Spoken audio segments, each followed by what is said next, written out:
had a busy past couple weeks. The National Geographic Bee went off without a hitch on January 24th, and we had 22 students from across the elementary schools. It was all of the 4th and 5th grade students, each in the classrooms. Each sent one classroom winner, and then those 22 students competed against each other. And our first place student cannot be here, but I promised him I was going to say his name is Jake Chappelle. He's a 5th grader from Amity, and he's in Mrs. Cook's class. And then actually our second place winner was a 4th grader from Mrs. Seifert class. His name is Gavin Chrisman. Jake took an online test February 1st, and the top 100 students from across Pennsylvania, all of the National Geographic winners took that test, and the top 100 will go on to the state competition, and we will find out about that within the next couple weeks as to where he placed. And then last week, we had our spelling bee, which was, we had 104 spellers from across the elementary schools, from Monocacy through, all the way up through 5th grade. So we had Olive Amity and then Birdsboro's children as well. 2 children from each classroom, so we had 104 children on the stands at Amity's gym. We had almost 400 parents there, and it was a wonderful night. And we have a couple of the winners here tonight. Jennifer Prince, who's in our student council as well, you'll see her decked in her medals, was our first place winner.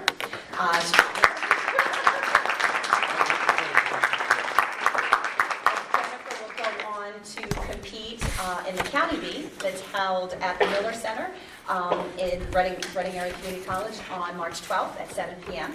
Our second place winner isn't here. His name is Stephen Ha, and he's a 4th grade student from Mrs. Owens' classroom at Amity. But our third place winner is here. Max Federoff is from Mrs. Kennedy's class at Amity.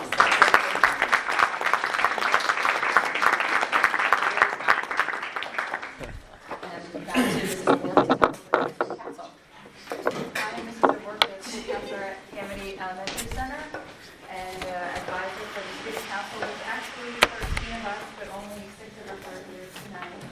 What are some things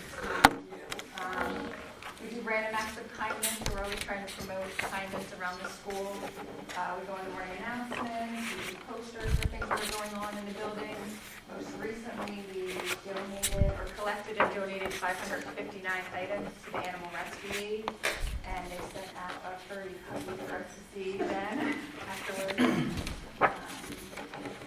We're going to be doing a few more collections in the next couple of months also. We have the veterans. We collected items for the veterans in Fort Lee who were not able to come home for Christmas. That's it for now.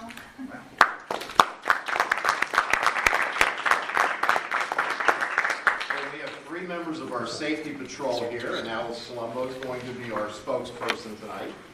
What we do is we go in the hallway every morning, and if kids are running, we grade them up, and Mr. Miller takes care of that.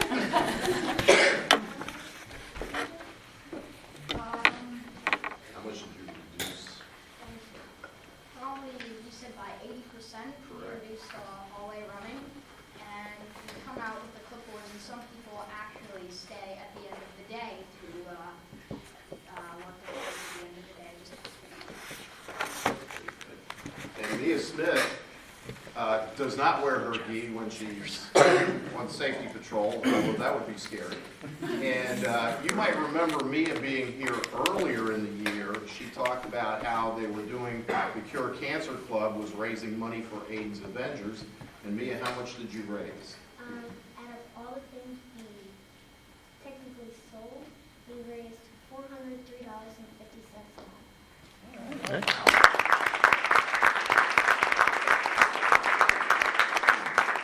Well, we did a check presentation at the school, and AIDS Avengers was very appreciative. They both came down, and he would have been one of our students. He would have been a peer of a lot of the kids here, so I think that really touched them, as far as this fundraiser goes. So thank you for allowing us to share a little bit about things that are happening in Amity. And if we could get a photo op with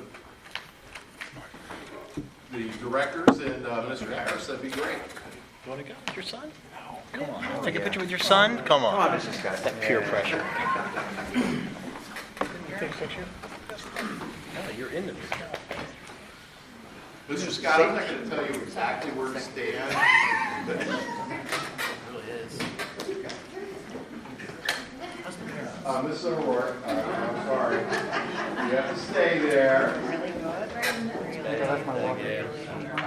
And parents, if anybody would like to come up and take a picture, please do. Your hot spots. Yeah, your mind. Well, that's me. Get on the microphone. I don't think Mr. Harrison is smiling. Maybe you'll be in the That's good. I read some article that I was like, I didn't know what I was asking, and I was asking. Eric loves this You always class. get like, 2 out of 25. It's like coaching. It's like I think it was based on all parents. It's really fun. We did And thank you for coming, everyone who came to support our students. Thank you, guys. Thank you, Mr. Harris. I know her well.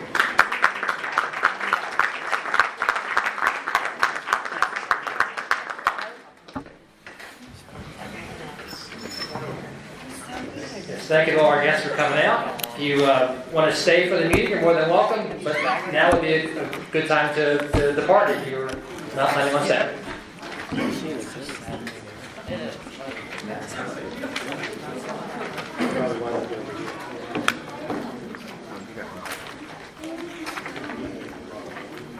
Same one that was said.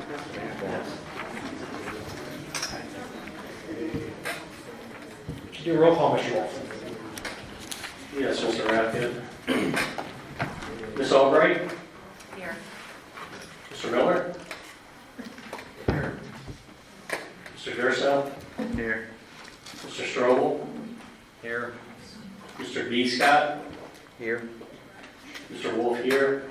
Mr. J. Scott? Here. Ms. Olson? Here.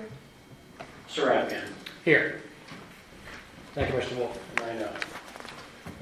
Alrighty, procedures for public participation are listed in on your handouts, and we ask folks who are guests tonight, please sign in the back. I don't believe we.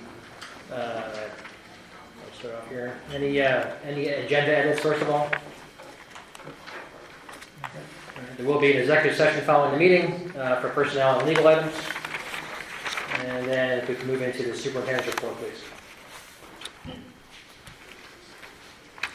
Okay, I have 2 student recognitions. Hopefully they're here. Megan Majeski, come on down.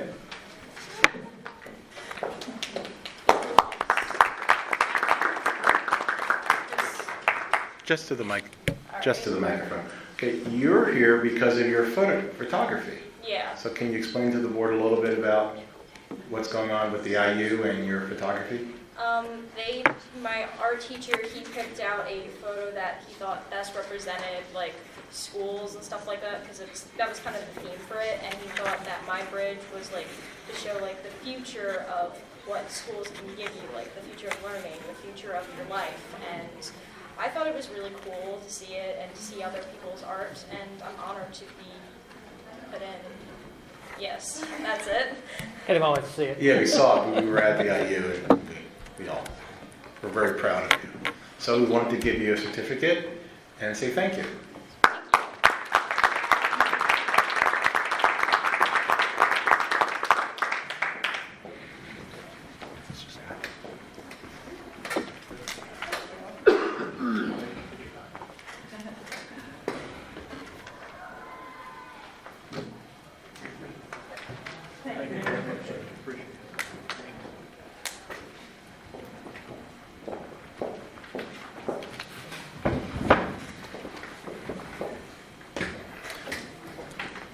Okay, and the next student recognition we have is for Sydney Holliwell.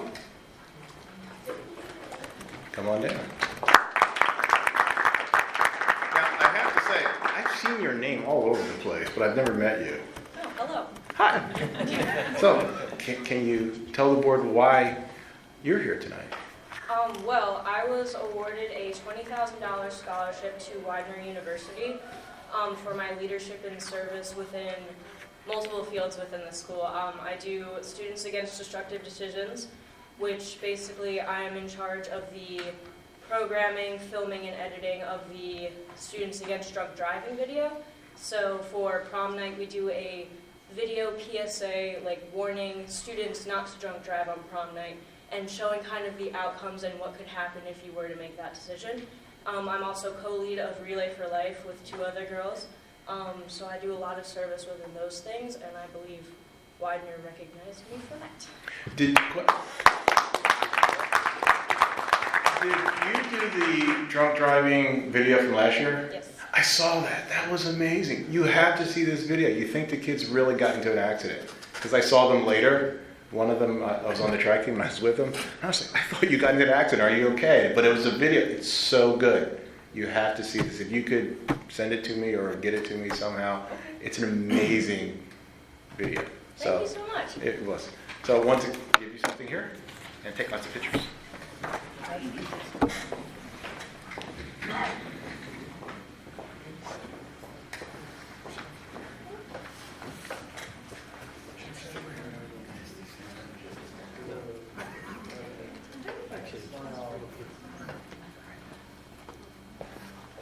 I have some more stuff.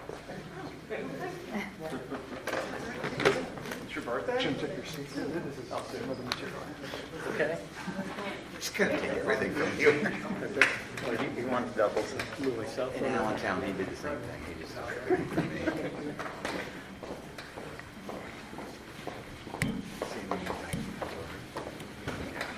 That's all I had. Okay. Thank you, Ms. Harris. And again, our guests, again, we're welcome to stay. But we would not be offended if you left, so.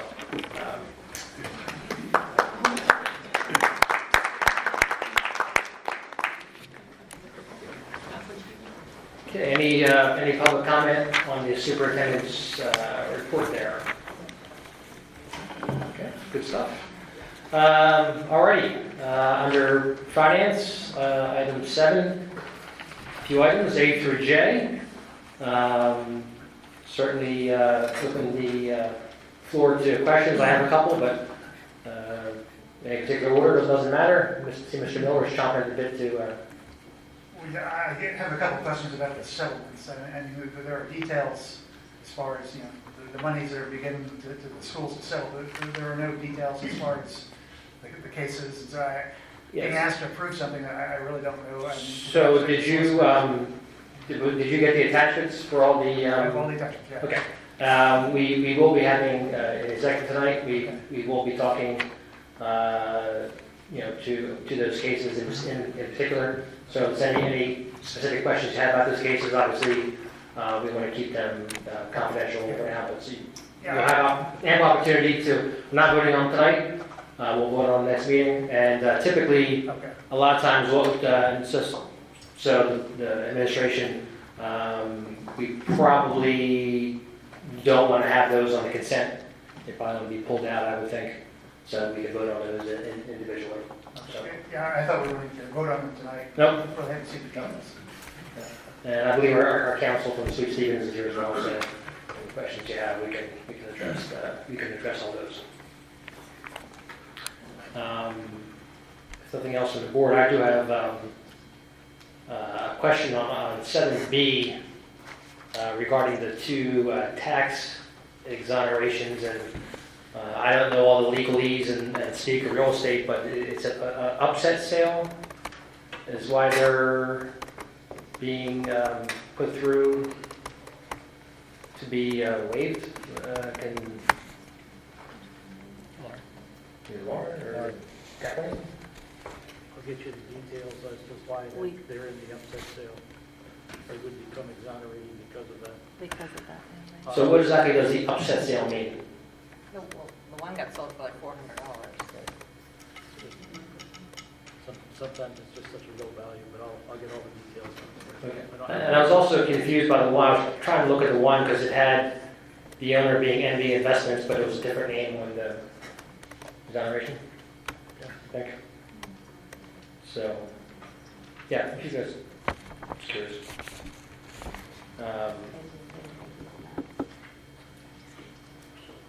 And item D that's not the group that had come in prior, about a year ago? The one that does the counseling at the high school? Yes. No. Okay, so this group is specifically doing what then?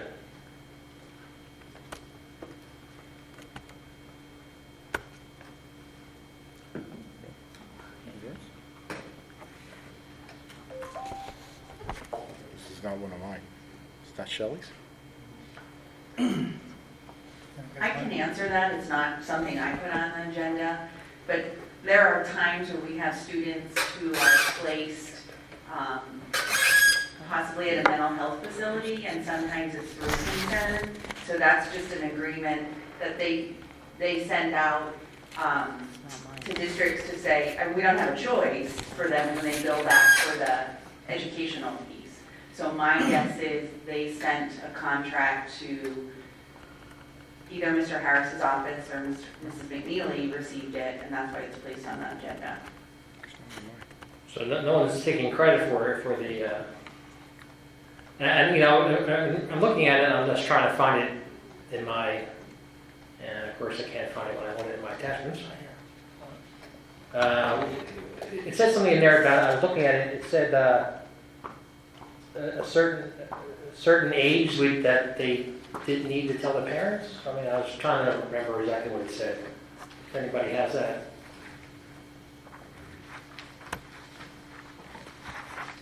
Open. It says over the age of 14, they don't need parental consent for mental health treatment. So I mean, who refers them? Is it the school that's referring them? No. No. I mean, the way I was interpreting it was, okay, are we referring these patients and we're not even telling the parents if they're over age 14? That was I was trying to figure out what I was trying to say there. No. Yeah, well, maybe we can figure out where this came from and look at this a little more. We don't refer them, how do they consent? They could be sent through a hospital if they went. There are students who have wraparound services that are outside of the school, and they could also do the referring to there. So, I guess the question I have is just why do we need a contract with them? We need a contract to pay them. Well, but it seems like it's a situational type of thing, so do we have someone that's currently under these services that we need to pay for, or is this, if it happens, we're locked in with this company? I don't think we're locked in, but typically when these contracts come through, typically I'm asked about them, and this one I wasn't, so. We have to check on this one because I've been out. We may have someone there that we used, but I'll check on it.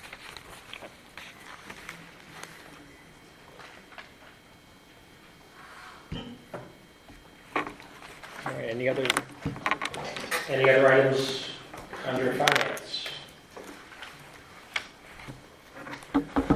Any public comments for the finance section?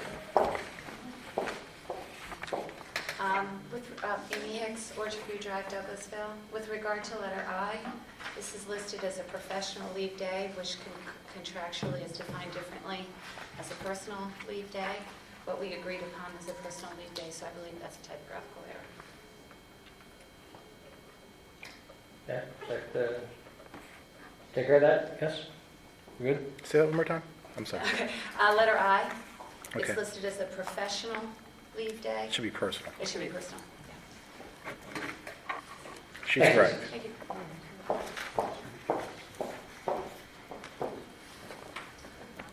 Any other comments? All right. Item 8, programs. We have a few there.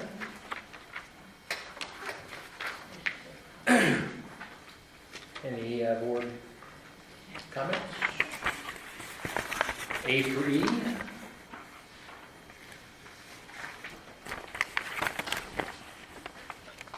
So I do have a question. So item A, only 2 students are eligible, is there more that, is that? That's District 10 orchestra. Yeah, that's the District 10 orchestra, the kids that were eligible to, So what do they have to, what criteria do they have to meet to, they have to audition at the district level. do we usually have more? Or do we? For band, maybe, but this is orchestra. Okay. So when they go up there, do they get to perform with other? Yeah. Okay. I'm totally musically inept, so I mean, No, this will be, they get the music ahead of time and. Okay, so they're actually getting to perform with the whole orchestra? That'll be the program, Okay. they get to Got it. practice. Thank you. Yeah. So that, Then they do a performance. Please tell me if anything I said was wrong. Okay. I don't see anything from my school. so that must be kind of neat, having that whole large group there, probably top caliber. Thank you. I have a question on item D.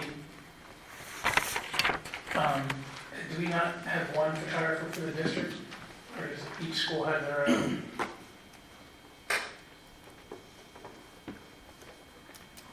We use the same one, I just kind of put it in there. So we'll all be using that company? The last 2 years, it's all been that, but before that, it was different because I had kids in different, because it was like a family plan, and I never qualified because one was this company, one was this company, one was this company. But for the last 2 years, it's Can we confirm that we're all using the same one? Would seem to make sense. I'm just, High school. if it's such a good deal for Monocacy, I would assume that we'd all want to take advantage of it. Right?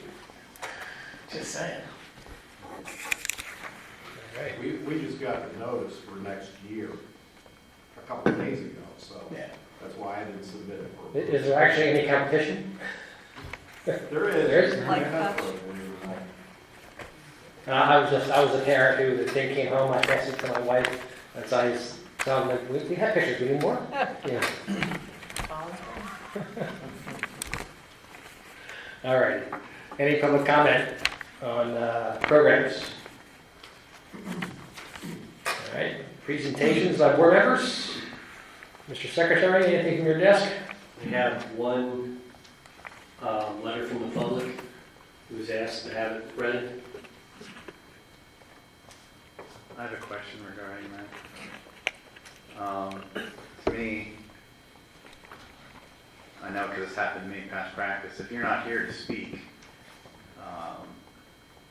I don't think it should be read because I think it's going to open up the door that at this point, how many people can send us emails and ask it to be read? We could be here all night reading emails. I know when I had some issues with the school board, we all know why.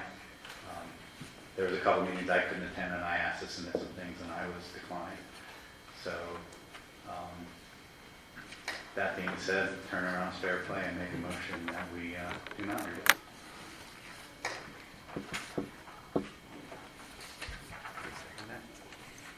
Well, since I am unclear on the legalese in that area, I mean, so why don't we, I'll tell you what, why don't, instead of going through the whole motion, why don't we just table that letter, Mr. Wolf, until we get a clarification on whether we need to read it or not? How's that?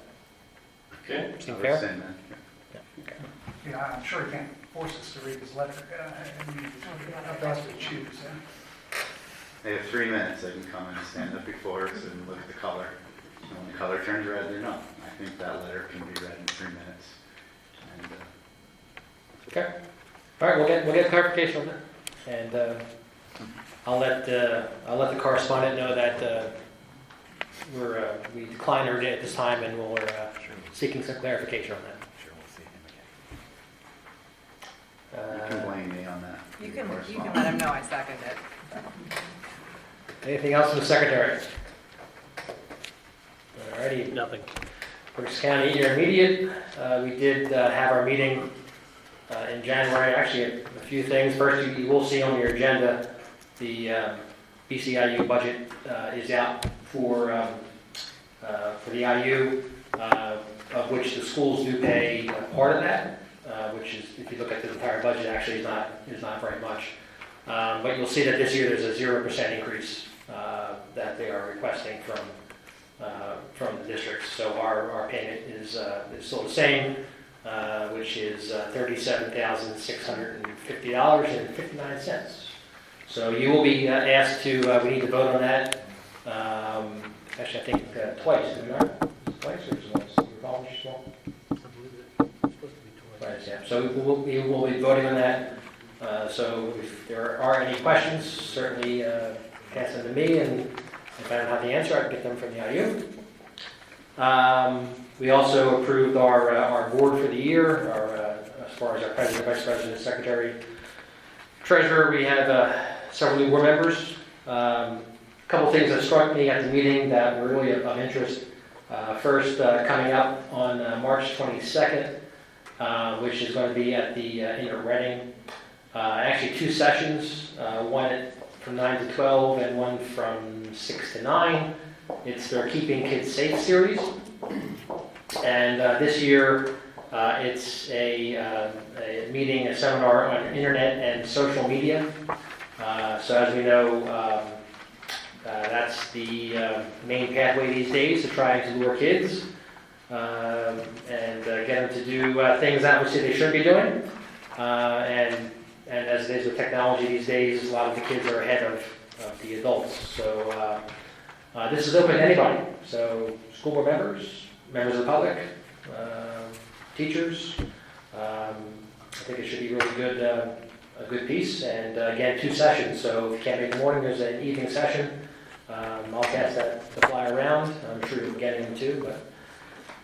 But additionally, there's also some great press, I would say, was from the state. If you will recall, and actually, thanks in part to our high school, we were kind of on the forefront of having our pathways courses set up, our curricula, and the state's focus now is more on making sure that when our kids graduate, that they graduate with whether it's a skill, whether they're going to college, or whether they're going to go into the workforce or whatever, military. So there was a meeting earlier about a month or 2 ago on the Pathways model that actually all of Berks County is trying to adopt. And our director, Dr. Hackman, actually got mentioned at the congressional level. I can't remember the congressman, but he actually cited the Berks County and Dr. Hackman's role in trying to take this Pathways model and getting every kid ready for advancement out of high school. So really good stuff coming from the IU. Any questions regarding IU? Career and Technology Center. Mr. Wolf. Thank you, Mr. President. The JOC did meet at the East Campus on January 24th. The bulk of the meeting was wrapped around the budget discussion, as you might imagine. I had reported previously that the 20-year bonds that the school districts approved to be pulled for the renovation of both East and West, those were going to be paid off this coming June. So what they're looking at is whatever that total number was, they want to take 25% of that total number, and they want to use that as basically their working capital reserve fund to fund everything from renovations to the buildings, repairs. They have a lot of systems that need to be upgraded, their telephone system, security, so forth. Because the idea is they don't want to get into a position where they have to pull a bond again to perform any type of upgrades or maintenance on their two buildings. So they laid out a 10-year budget for us, prioritizing the things that they need to spend money on. That obviously could change. So there will be a difference in the budget as we work through our budget. It'll be going through to the district as well. So most of our discussions were wrapped around that.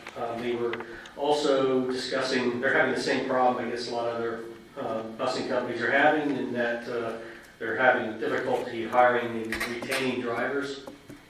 They have been forced to contract out some of the bus runs, which has increased some of their costs.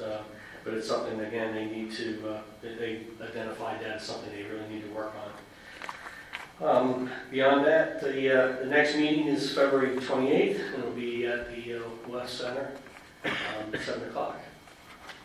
Good question. Thank you, Mr. Wolf, and we are good to go with the, Yes. If anyone hasn't, I'm going to have to report to them next 2 weeks if anyone has any food allergies. So if you haven't responded to me, or if you want to talk to that person that I sent you out directly, if you feel more comfortable, please do so.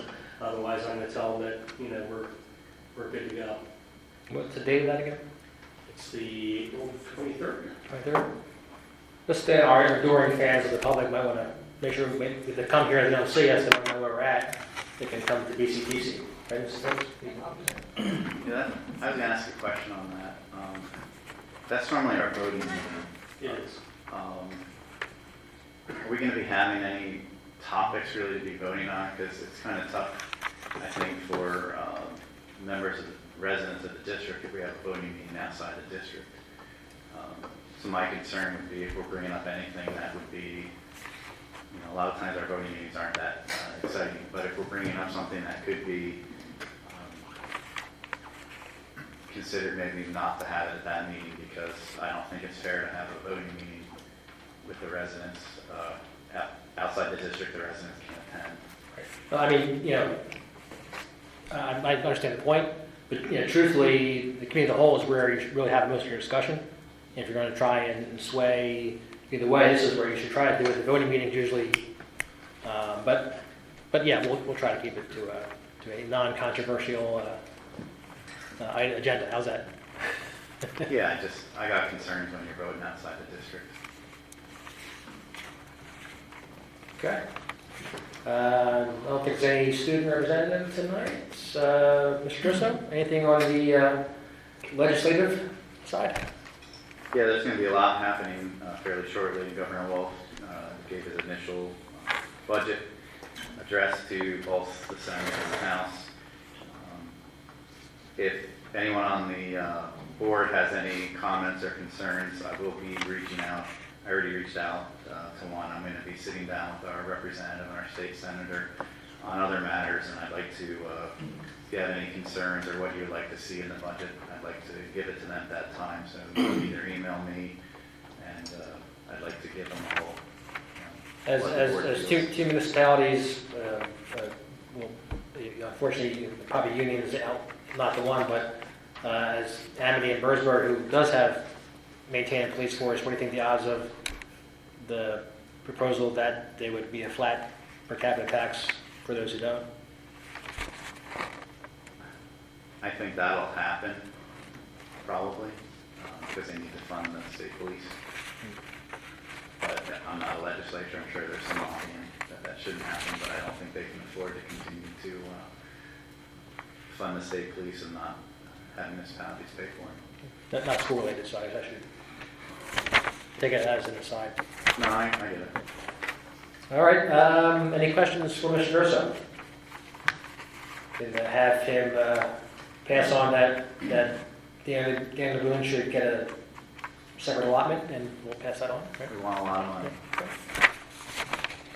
Any public comment on board member presentations? Okay. Item 10, personnel. And just so all the board members know, I had during the agenda meeting, and this has been one of my, I guess, pet peeves over the years on the board. When I looked at all these requests for unexcused absences, leaves, or whatever, unpaid leaves, I always say, well, somebody should be FMLA. And so I did put that comment through, and several of them were changed. Because if you look at the board policy, that some of these are under the leave is only granted for up to 5 days, and there were some in there that, the unpaid leave was, more than that or as needed through the end of the year. And, certainly if there are issues that FMLA recovered, then that's a policy that should be used, and the employees taking advantage of that policy instead of the other policy. So, and, as a large employer in the area, I know certainly we try to, meet our employees' needs when they need off. But there sure are a heck of a lot of them. But, it is what it is, I guess. Any comments from the board members?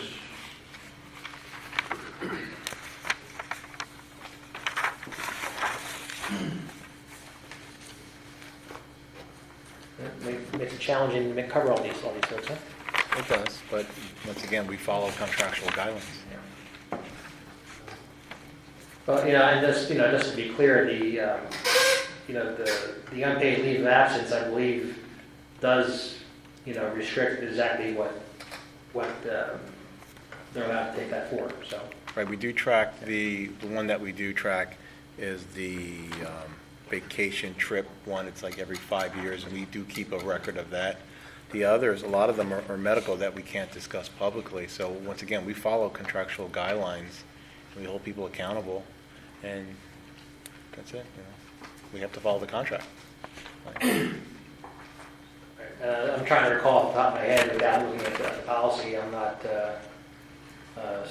Obviously, some of the part-time employees don't have sick time, so that's Right, and they don't qualify for FMLA in some occasions. Correct. Yeah. So what it results into taking an unpaid day. Yeah, okay. And then we also have some extracurricular appointments, and we have, there's a whole, we have a list of our spring coaches as well. Is that attached, I believe? No, I don't know. Okay. No. All right. So I saw that somewhere. No other board comment? Any public comment on Oh, yeah, it's in the attachment, but Yeah. not on here. There is an attachment. Yeah, Yep. so it's not on. Okay, so everybody got the attachment with all the spring coaching on there, right? Right, any public comment? Programs. Your monthly statistics were attached. CNI just had a meeting. Mrs. Olson, do you have a report for us? Yeah, we had a meeting preceding the committee of the whole. We got an update from administration about the Future Ready Index, which is the changes that we are going to be requesting to our grading that we get from the state. That process is ongoing. We don't yet have a due date when that our recommendations are due to the state. Is that correct, Mr. Harlan? There is no deadline, but it will have to be by June. And as we said, we have to get cooperation from the vendor in terms of their coordination studies between their assessments and the VSSAs. All right, and we also asked for an update on where we are with iPads. We were told that we are on track to bring iPads into the classroom, at least for one unit per teacher by the 18, 19 years. Is that correct? That is correct, yeah. That's what they told us. I see it shaking the head. We're going to be ready one-to-one for next year. Okay. All right, we talked about AP computer class, computer science. It was something that we have a teacher who is interested in getting that up and running. It'll be a multiple year process. We need to get that person certified with the AP, with AP teaching for that. We found out that we will have to send the teacher, the closest place to send them is Vermont. to take that training. I guess often we send people to Maryland and Delaware and stuff like that. You can bring back some Manjari's. Then another thing we talked about is, and this was just very briefly, we touched upon possibly with world languages, whether or not we want to maybe bring AP to world languages or dual enrollment or both. The biggest thing that we discussed was assemblies. We discussed the conversation had its genesis in the assembly we had at the high school in January that had very mixed reaction from students and parents. We discussed the process by which the school brings assemblies in and how they're approved. We found out that while there's no hard and fast policy guidelines right now, and there weren't a lot at other schools that we could steal from, that essentially all of the building principals are in charge of determining assemblies that are being brought in at that level. It was what the committee had discussed was that while we don't want to micromanage that process, we just wanted to understand better how those decisions are made. We still think it's important to, there's agreement that we think that it's important to bring difficult subject matter to the kids when it needs to be presented, when it needs to be, when things need to be addressed. And but there are some things that, some lessons learned possibly from the action that we had from parents that perhaps some of the materials could have been more well-defined before it was brought to our school, as opposed to us being the first school that maybe smaller classroom setting, or maybe not classroom setting, but smaller groups might have been a possibility. There were some lessons learned that we had takeaway that we could do better with making that choice in the future. We did invite the YWCA to come to talk to us if they wanted to, and they weren't able to come. I would like to reach out to them afterwards, find out why. But I know they've talked to the administration in the time since that presentation was given. The last thing that we discussed, we had the previous committee chair had invited teachers to come and address concerns at the the curriculum and instruction committee meeting, and I welcome them to come and talk about things that were a concern to them. A lot of what we discussed had to do with encore courses and specials, especially considering reduced time with specials at the elementary school level. And they gave us a lot of food for thought. I hadn't really put together what my thought process is about what was brought to us. Not that the information they brought was completely new to me. It's not. But I just it might be something that we'll need to discuss at a future time.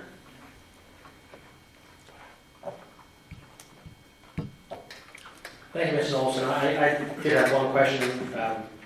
And maybe Mr. Hurley get rousing over there. So I know Mr. McKnight had brought up the perhaps AP or dual enrollment for the languages.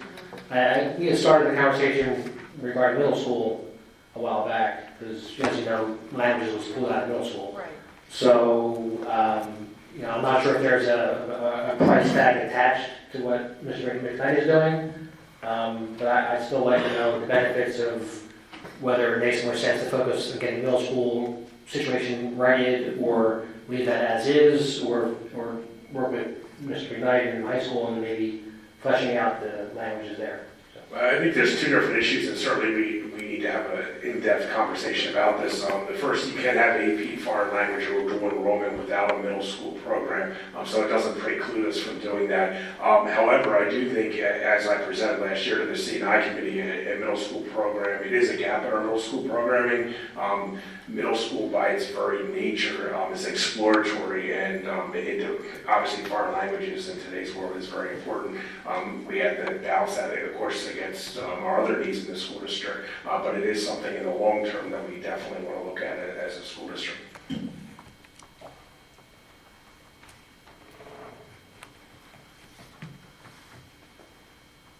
Just to follow up on the laptops, I wasn't clear where we landed on that as far as for next year.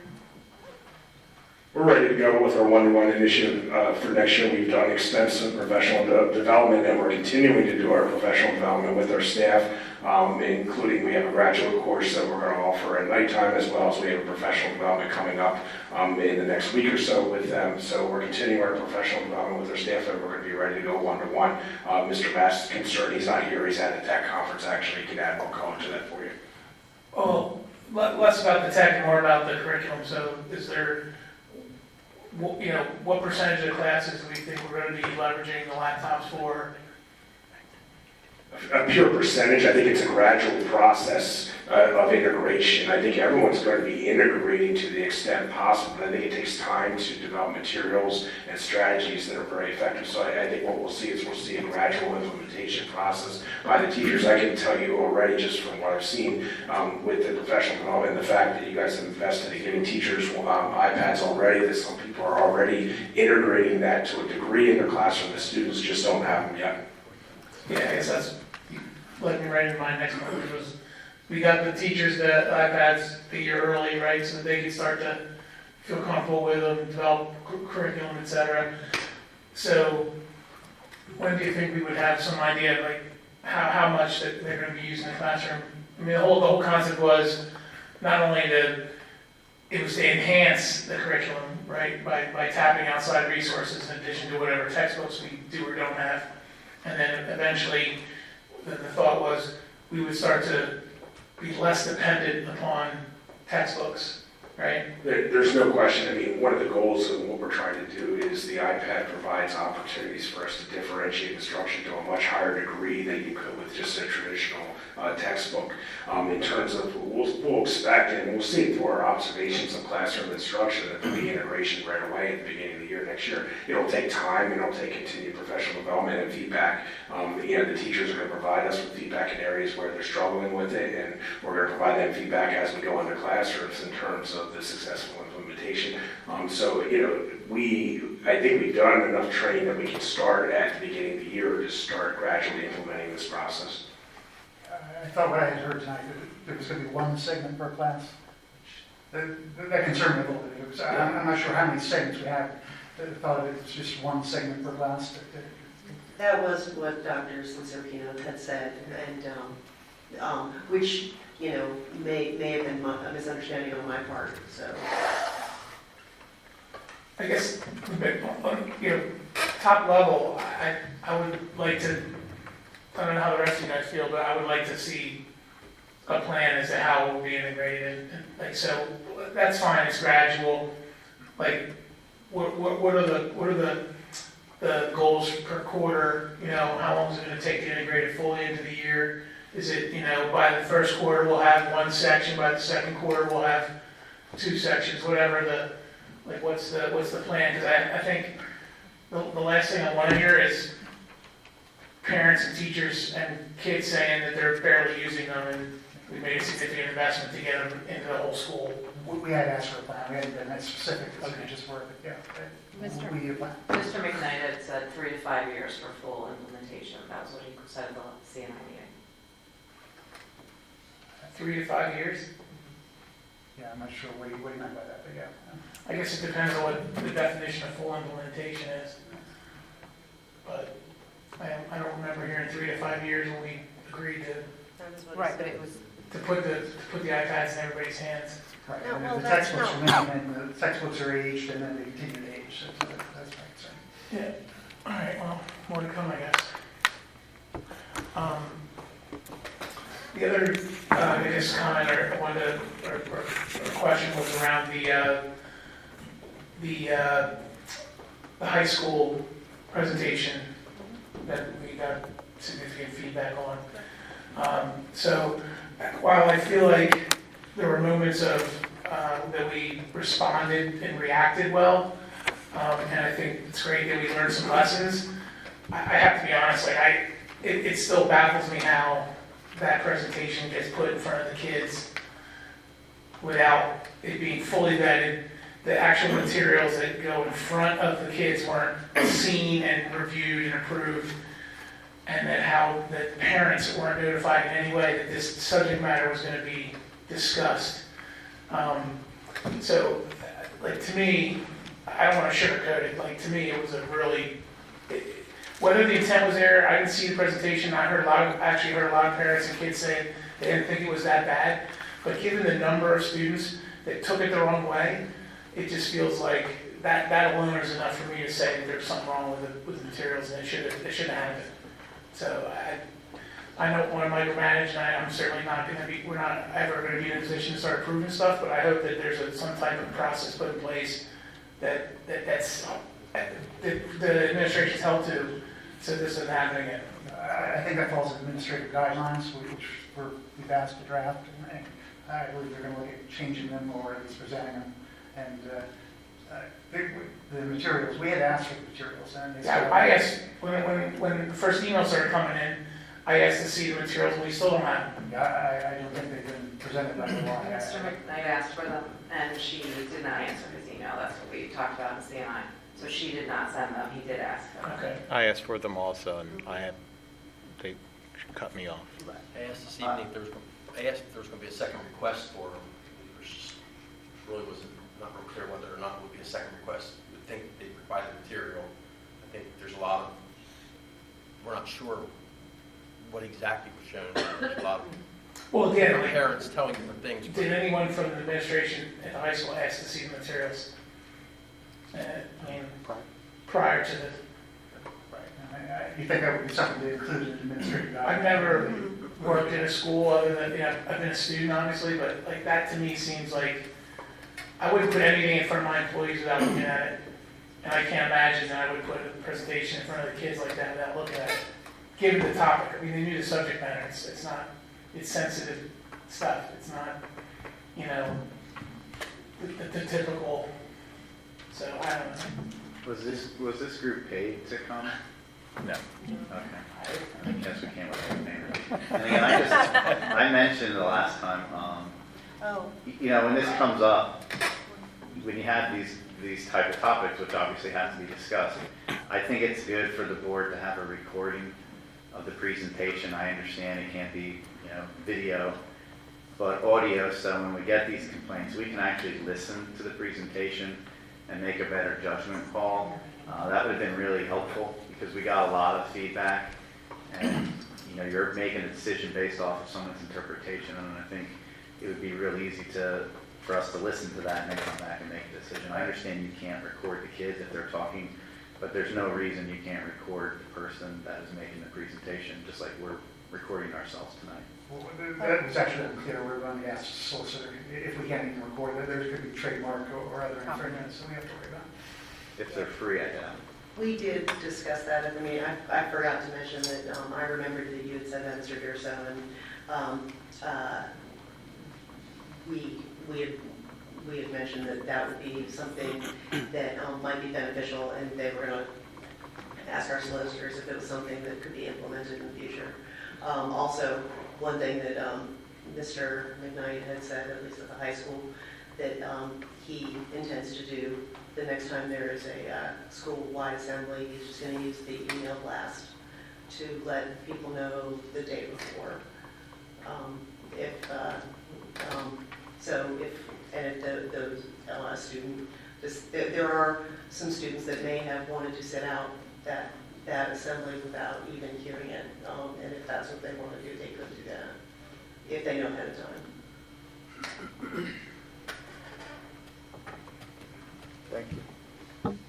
Mrs. Olson. No other board questions? Any public comment? Seeing none. Facilities Committee, Mr. Wolf?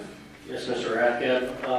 The Facilities Committee met prior to the voting meeting last month, January 22nd. We don't have any recommendations for the board. The purpose of the meeting was to really get the new board members up to speed on things that will be coming forward, things that Mr. Blankenmiller was concentrating on, or items of interest with higher price tags. So we will be having those discussions this month before the voting meeting, and following that we'll have some recommendations, I'm sure, for the March voting meeting.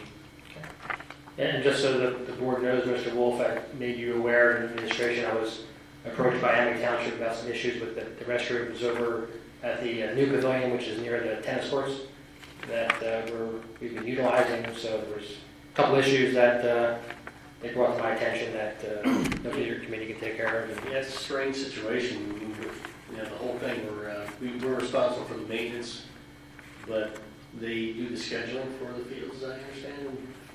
Well, yeah, the original agreement with the township, said that they township paid for the construction of the fields, the school did not. But the school has priority use. There's certain sections, Right. like one's the township side, one's the. But we take care of all the maintenance, all the grass mowing, all the items over there in exchange for the township constructing those fields. I know there was always an issue with scheduling. Yeah. I think the township was doing it for a while now. I think we've been doing it. That's going back and forth. But with the new pavilion, I don't know if that was ever hashed out. What the response, because we were not using the other ones. That was just too far away. Right. So I don't know if the new pavilion responsibilities were ever discussed. If not, I think Mr. Blankenmiller said that come back and give us some recommendations, and if we have to put in a formal agreement with Amity, I mean, I'm sure they're very easy to work with. We can work through that. Any questions for Mr. Wolf on the facilities? Public comment? Mr. Wolf, you're up again. Finance. Yes, the Finance Committee met before tonight, and really there was just one item on the agenda, and that was the budget update. We're starting to get some more firm numbers from our basic education, some other grants. So as these numbers come in, Ms. Haynes and Mr. Small are, of course, going to populate the 5-year budget plan that we have as our working document. One thing that did come out of our meeting tonight, we would like to schedule our first budget meeting. And the proposed date is March the 14th, it's a Wednesday, at 6:15 here at the administration building. So it's March 14th at 6:15. Hopefully everyone can make it. You can check your schedules. We'd like to go ahead and set that up. And what we're going to do is really, because we have a C&I before finance, they go on tandem. So some of your board members are not able to really get the in-depth presentation on the budget side as we do. So typically, It's when our transfer. oh, I can make it super quick. We don't have a lot next month. It's fine. What are okay, you, 6:15? You said 6:15? yeah, we could even make it 6:30. Make it 6:30 and I'll make sure I'm done. 6:30 for the budget workshop. I'd like the cooperation between the. I was wondering why you were scowling at me, so now I know. That's my Okay, I apologize. a natural expression. Okay. I was actually thinking. All right, so is there any, can everyone make it on the 14th? Yeah. Okay. All right, if we could advertise that then as our budget meeting for the 14th, please. At 6:30. Thank you, Mr. Wolf. And I assume all members will get an updated spreadsheet that we can tinker around with. Okay. We also asked that, this is for you, Mr. Harris, that we have the revised building budgets to the board members by the 7th. So I think that would give us a full week to digest what the original budgets were that were submitted, what has been changed, so we can see how well pencils have been sharpened in that time frame. Any public comment from finance? Mr. Scott, the ever exciting policy committee. Don't oversell it. So there's a pretty good number of items here on the first reading, so I don't know if everyone's had a chance to read through them. If you have any questions or concerns, please get them to me before the voting meeting so that we can, one, either address them or two, remove this item from the second reading. So just again, to acclimate everybody, the first reading is your chance to question or challenge or make suggestions towards any of the policies, and then once they're passed in the first reading, we go to the second reading. It's assumed that we're good to go on these policies. Good to see you. I just had a question, not on the policy reading, but we went to the training last week, and the zero level policy was mentioned, and it was very helpful. And I'm not sure that all the new board members are aware that the Zero series has all the procedures that are out there, and to become familiar with them. And just recommend that. But I did have one question. Robert's rules that we're following, and apparently our policy says we're following Robert's rules, amended edition, or so I forget what the wording is. But does anyone know where that copy of that can be found, or do we have that? I believe you need to buy it. Yeah. Yes. You can find some limited versions of that online. Okay. For Robert's Rules of Normal Order. Yeah, and I forget, there's some amended edition or something that we say in our policy that we're using. Yeah, I just thought maybe we you have can always reach out copies to Mr. Kurtz if you have any questions. Ex parliamentarian will be able to guide you with. Okay. So we don't have a copy. I don't believe so, although you can certainly ask Mr. Subers. He comes prepared with the whole school codes. Perhaps he has Robert's rules as well in his arsenal. So our next meeting is just prior to the voting meeting on the 26th. Okay. Any board questions on policy? Public comment? Transportation, Mrs. Albright, I think we've already, did we discuss your last meeting already, or am I? We didn't. There's not a lot to say. It was mainly about the overcrowding. I know we had middle school issues, right? Isn't that Yeah, and they moved 8 kids off bus 67, and I have not heard anything since, so I'm assuming we're good. It seemed to be on the unusual day of early dismissals when things got super crowded. So it's like exception to the rule rather than the rule. Do you know if we're going to get communication around bus routes with the closing of the bridge on Blacksmith Road? I was going to ask that too. Because they changed the date, but I think it's starting this end of this week. Yeah, it starts the end of this week. Yeah, so our bus driver flagged us at the Yes. bus stop and said, it's another 5 or 10 minutes, so, but it's Starting next week. not all the parents are standing there at the bus route, at the bus stop, so. Surprising. Yeah. I mean, they may already be thinking of doing that, just we haven't seen anything. It's right before. I don't even know how she's doing that. some in updates 5 are going minutes. out. Yeah. She goes, just 5 more minutes, and I'm like, how are you getting here? So whatever. We'll check with transportation on that. Blacksmith will be shut down. Was it Blacksmith Road? Was it the bridge closing? Yeah, I mean, it's not a huge, but obviously, parents wondering where the heck the bus is, you know. Well, I know the Scots The are bridge is concerned. right next to each The other. Scots are very concerned. There's like 400 houses in Woods Edge. I'm sure those folks are concerned about the bridge on there. It's not as bad when they closed the Main Street Bridge in Monocacy, so that's not. Or the one in Amity over the cemetery. Okay.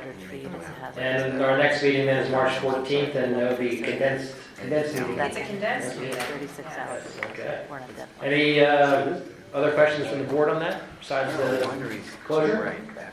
Any public comment? All right, old business, we have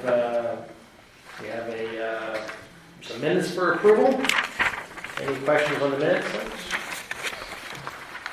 Public comment? All right, new business, mid-year review, nutrition group. Thank you for waiting, folks. Well, thank you for having us. Did you bring us some snacks? We did.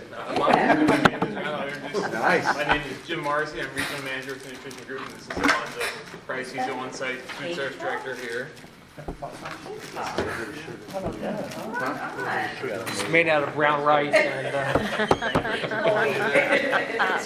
Make sure Mr. Scott gets one.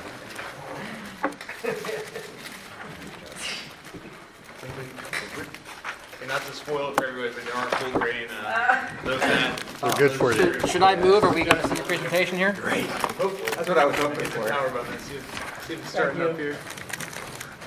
But last year I think I came with 10 or 12 slides, and I saw you guys had a 6-page agenda, so I cut it down to 3 for you. So I'll keep it pretty short for you. To start out, I just wanted to thank you for letting us be a part of your school district. This is our 3rd year here with the school district. The state requires that every 5 years a food service contract go out for renewal, so that would be next year would be our big year for the following year then. Year 5. So just a little history. I know there's some new faces here with you. Our first year was 2015-16.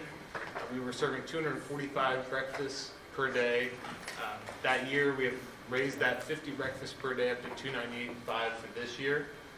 Lunches, we've seen a smaller decline over the 3-year period from 287 to 1259 to 1243.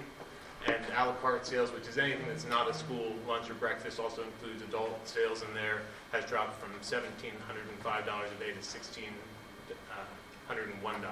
per day. So, yes. Do you take enrollment into account on that? Right, I was going to mention that. I know, just looked at the audit report from last year and see the trend of the enrollment going down every year. So yes, that is definitely a factor in that, as well as the national industry trend of the school lunch program in a decline as well. It would be interesting to see the share. Percentage of that. The percentage of students. Yeah, I can easily get that information as well. So the good news down at the bottom is, even though we have some lunch and a la carte sales declining, is from our first year here, when it was put out to bid, we budget that we're going to lose $67,000 that year. We actually came in and we lost $63,000, so a little bit ahead of what we had budgeted. And because of the guarantee that we provided in that bid, we actually provided a positive return to the district that year. This past year, we came in with a negative $40,000 budget, and we actually came in at negative $12,000, but we guaranteed that the district would break even, so I'll be meeting with Ms. Haynes and Mr. Small to reconcile that and provide a check to the district for the difference of that for last year. This year, about a year ago, a little less, I was standing in front of you guys and presented a negative $15,000 budget. So you can see every year our budgeted figure is getting smaller and closer to that break-even mark we're shooting for. And through January, through Alonzo's hard work of controlling costs, we've actually achieved a $1,381.84 return. And obviously we have a few months of school left that could change in either direction, but conservatively, maybe it would be around $5,000 to $10,000 return to the cafeteria fund this year, which that money has to be spent in the cafeteria fund, whether it's upgrading equipment or other uses during that time. So that's the positive news I wanted to bring you to tonight. And those changes were done without any loss of employment to employees. Any lessening of labor was done through attrition when somebody retired or resigned. If we needed to adjust hours or number of people, we did it that way. And we're looking to continue that as well for next year, while continuing to raise our minimum salary for the employees. And last slide. I'm sorry. Is that where the savings is coming from? Labor, food cost, just controlling the cost a little bit better, and we're purchasing smarter on some of the items that we're doing. We switched bakeries last year. I think last year my 2 highlights when I spoke were they had changed the whole grain waiver. That was going to be a permanent thing, that we could now serve some items that were not whole grain products. You still have to serve at least 51% of your products whole grain, and anything that's served a la carte has to be whole grain, but you can serve some white products, which for the, especially the high school students that come all the way up through, eating those white products, it's a big change for them if they're not used to that at home. So now they have the option of some products like a hoagie roll or a tortilla shell that can be not whole grain as well.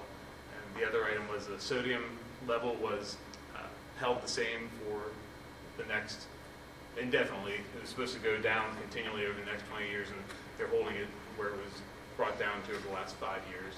So those were two big differences for last year. We actually switched to a new bakery that's gone over really well with the students, Morbitas, which is closer, local, smaller Italian bakery that provides fresher.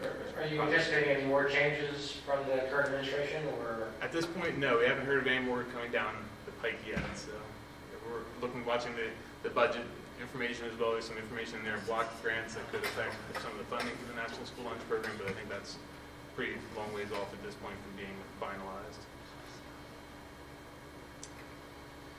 Alonzo, I don't know if you'd like to speak to any of the special programs that you've done this year or looking to do. Well, first, what you have in front of you is the whole grain cake pops. We'll actually be running that in February 14th with the students at the elementary level. Also, you'll have a Lucky Lunch. We actually ran it at the middle school, and that was a way to increase participation by letting the students who purchase a reimbursable meal have an opportunity to get a free snack or something like that. The third thing in front of you is the actual board report, which will be coming out every month.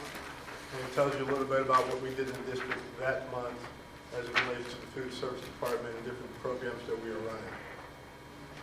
And then what you see on the board, or the slide here, is at the middle school we had a promotion that was a chicken dip, and the ladies actually dressed up in a chicken suit with chicken hats. The kids really loved it. It's a great way to get them excited about some of the menu items we have.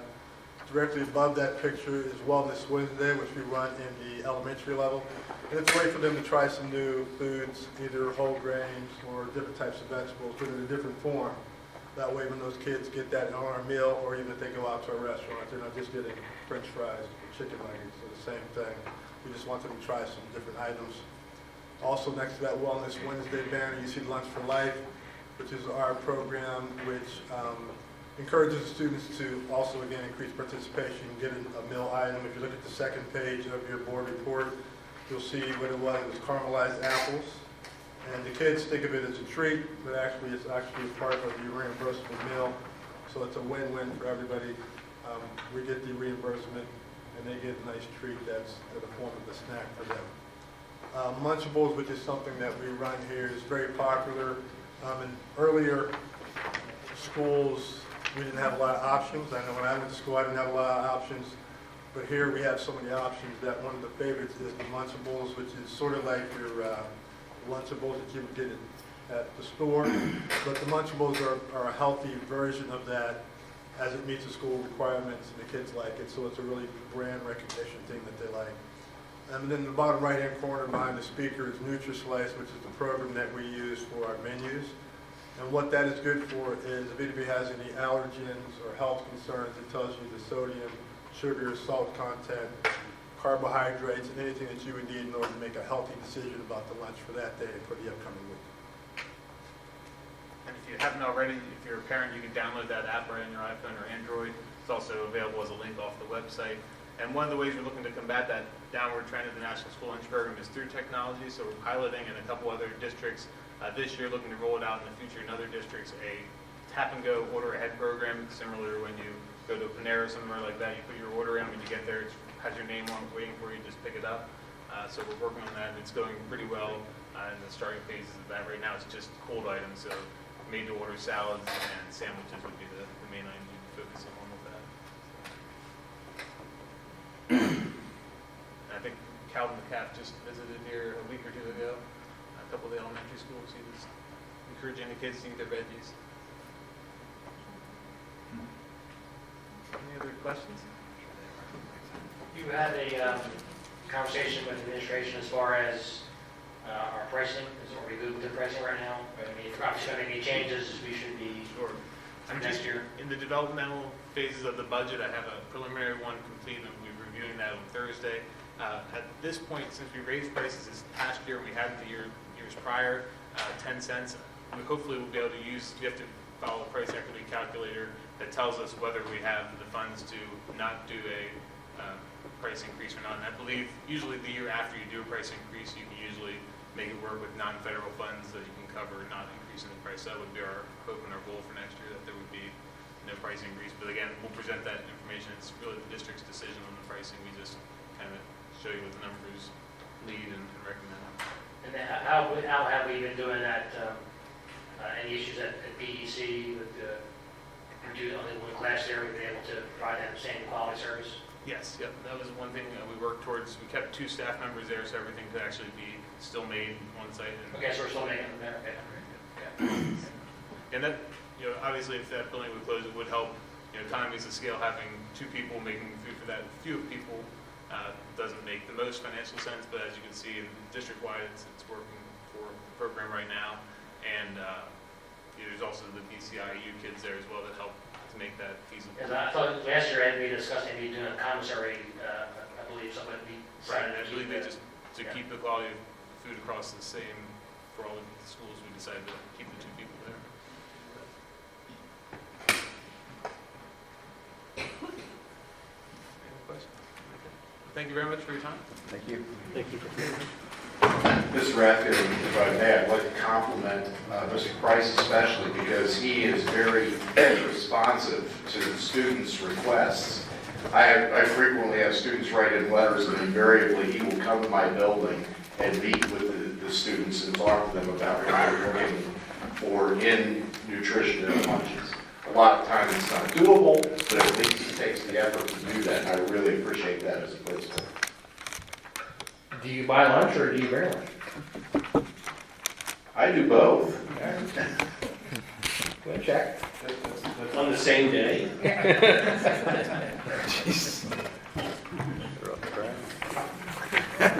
All right. Thank you much for that presentation, guys. Good stuff.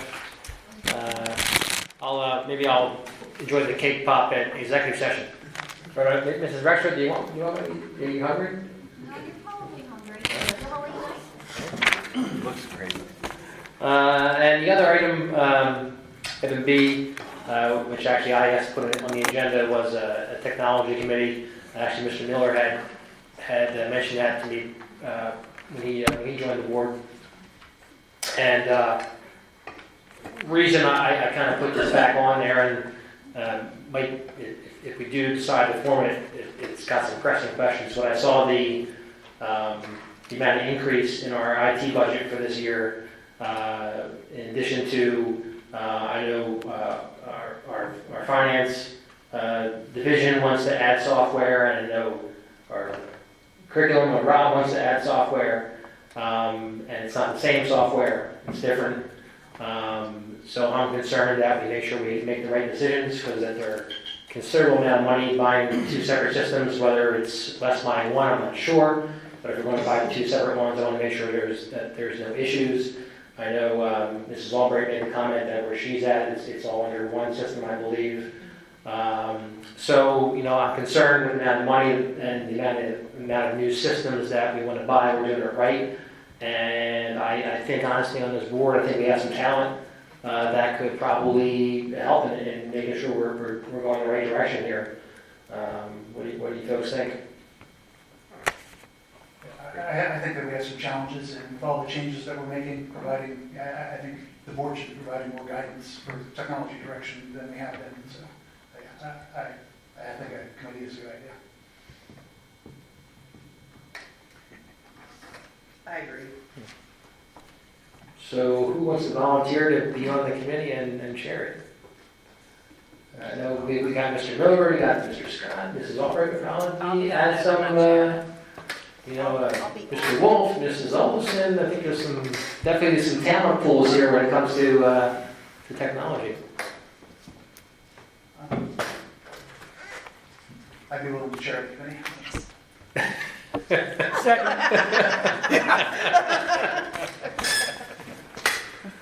Since I think we are under the gun, I think we should probably try to get because these decisions are going to need to be made probably in a relatively short period of time, so we probably want to get the committee up and running. So, Mr. Miller, do you want to kind of form the committee, see what's interested on it? We can get it set up next at the voting meeting, and maybe you can already set a date, and we'll at that and get it going. Why don't we do that? Whoever is interested, if you can email me. Is this going to be a standing monthly meeting, or? I don't know if this should be an ad hoc committee or standing. I would say ad hoc committee, but we're going to have monthly meetings. I have permission to get started. Yes. And then it might calm down after that. So. Is this to cover like the iPad and everything like that? Well, I mean, certainly we want to make sure that that's implemented right.